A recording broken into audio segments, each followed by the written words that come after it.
Hi and good day everyone. I'm your instructor for this topic. In this video, you will learn about the first subtopic of emotion in the workplace. This topic will prepare you to recognize the types of emotion in the workplace. No matter how hard you might try, you can't just flip a switch when you step in the office and turn your emotion off. Should you bring your emotion to work with you or should you leave them at home?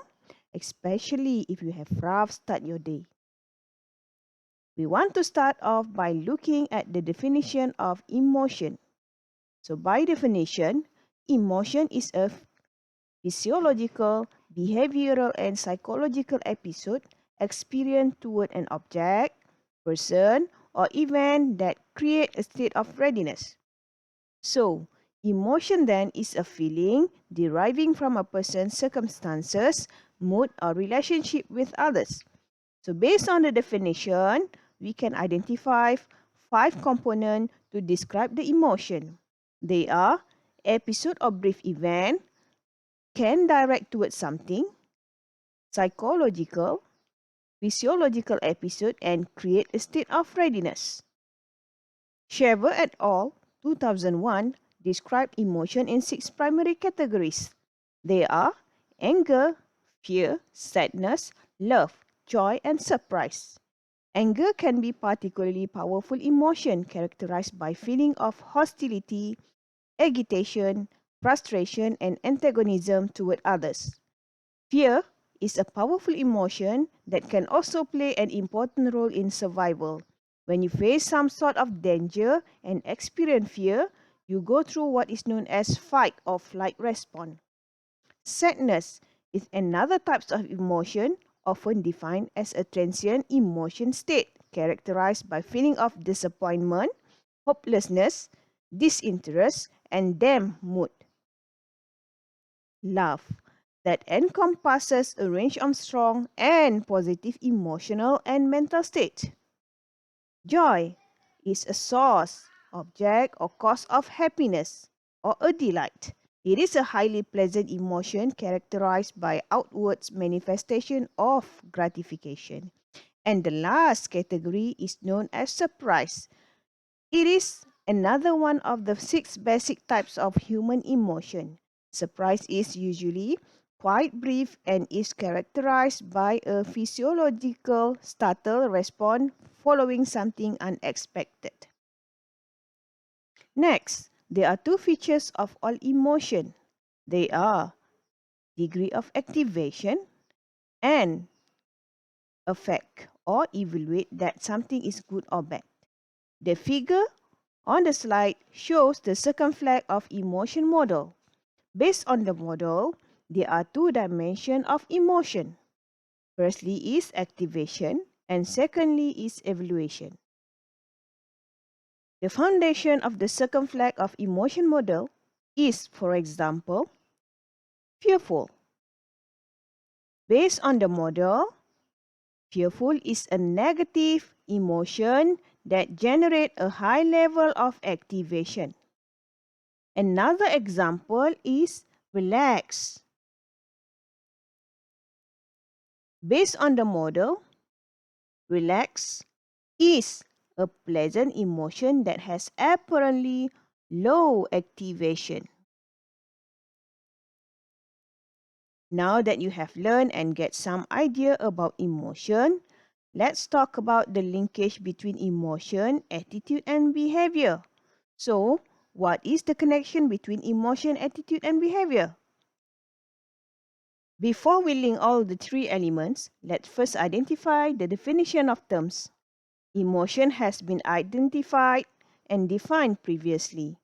Now, attitude is referred to the cluster of belief, excess feeling, and behavioral intention toward person, object, or event which is called as an attitude object. There are three clusters of attitude.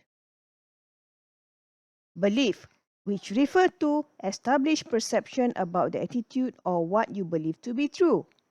Feelings, which represent your conscious positive or negative evaluation of the attitude object. Behavioral intention, which represent your motivation to engage in a particular behavior regarding the attitude object. While the third term is behavior. Behavior is defined as a response of an individual or group to an action, person, environment, and stimulus. So then, how they are related? So based on the figure, the creation of belief, feeling, and behavioral intention is known as cognitive process, while the creation of emotional episode is known as emotional process. Belief influence feeling when belief perceive fact required from the experience or another form of learning. Then, feelings influence behavioral intention. Feelings are calculated from your belief. For example, like smoking. People with the same feeling can form different behavioral intention due to different perception about the consequences behavioral intention to behavior. Whether your intention turn to behavior or not will depend on the situation. So, how emotions influence attitude? Feeling and belief are influenced by cumulative emotional episode in which we listen in on our emotion before affecting the behavioral intention and behavior. Now, next, let's distinguish attitude and emotion. Attitude are basically judgment about an attitude object that involve conscious logical reasoning. Attitude are also based mainly on rational logic, usually without our awareness. Attitude are usually stable for days or longer and over time, while emotion are likely experience related to an attitude object. It is based on awareness of our sense. Emotion occur briefly and last minutes that attitude. However, when we perceive something that is inconsistent with our belief, feeling, and behavior, most probably we will likely to experience cognitive dissonance. So, by definition, cognitive dissonance is an emotional experience caused by perception that our belief, feeling, and behavior are incongruent with one another.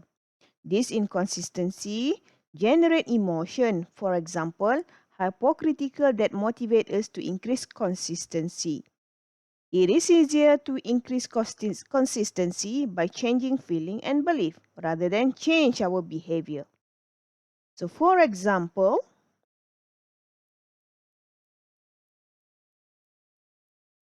Fiona is a teacher who opened a tuition center. Fiona's attitude convey that the tuition fee currently are too high.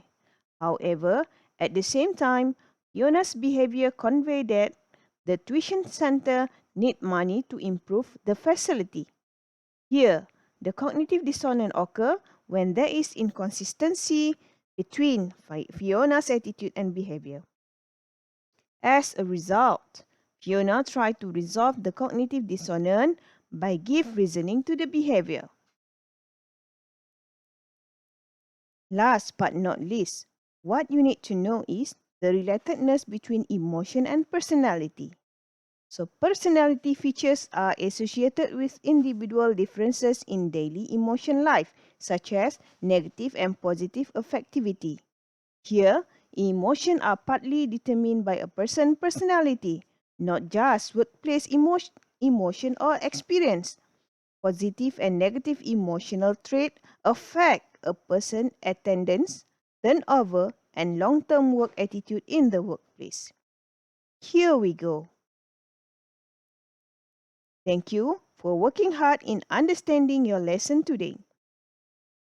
I love having you to hear the lesson and I would love to see you again. Good job everyone and see you next.